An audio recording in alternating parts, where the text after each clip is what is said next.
The uses of coordinates. The question is exercise 1.1 class 9th is that find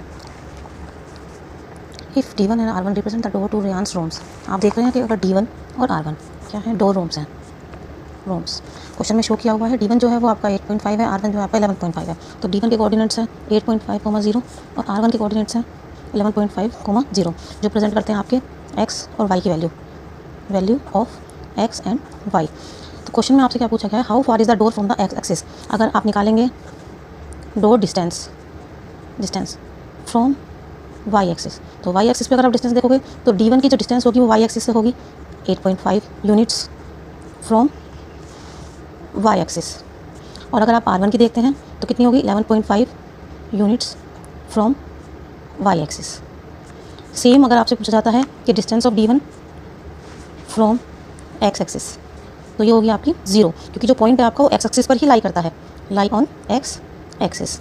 same R1 के लिए भी अगर पूछा जाता है फ्रॉम x एक्सिस तो इसकी भी कितनी हो जाएगी 0 यूनिट्स, क्योंकि क्या करता है आपका लाई ऑन x एक्सिस, ये भी आपका x एक्सिस भी लाई करता है। ये आपका सोल्यूशन 1 पार्ट का है। अगर आप इसी में देखोगे पार्ट सेकंड का, तो सेकंड पार्ट है what are the coordinates of D1। तो आप ध्यान से देखिए D1 के जो कोऑर्डिनेट्स होते हैं किसी भी चीज़ के वो x और y की वैल्यू होती हैं। साफ साफ आपको दिखाई दे रहा है कि D1 पे जो x की वैल्यू है वो है 8.5 और जो आपकी y की वैल्यू है 0, क्योंकि D1 जो पॉइंट है वो लाई करता है आपका x एक्सिस पर, तो y पर क्या हो जाएगी इसकी वैल्यू ऑटोमेटिकली 0 हो जाएगी।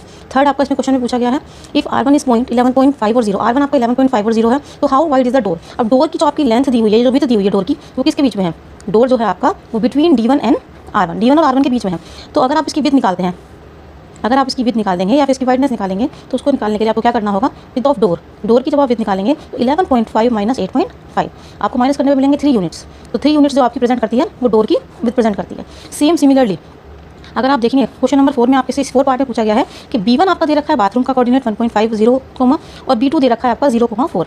अगर आप इसमें विडनेस ऑफ बाथरूम डोर निकालेंगे या वाइडनेस निकालेंगे, निकालेंगे आप, तो wide of widthness of bathroom door, तो आपको इसमें बहुत ही आसानी से पता लग रहा होगा कि जब भी आप किसी चीज़ की विडनेस निकालते हैं तो जो 2 पॉइंट्स होंगे उनके बीच का आपको गैप निकालना होता है। जैसे कि आपने पिछले वाले पॉइंट में भी किया है, तो ये हो जाएगा आपका 4 माइनस 1.5। जैसे ही आप इसको माइनस करेंगे आ जाएगा आपका 2.5 यूनिट्स। तो ये क्या आ गया आपका विडनेस ऑफ बाथरूम डोर।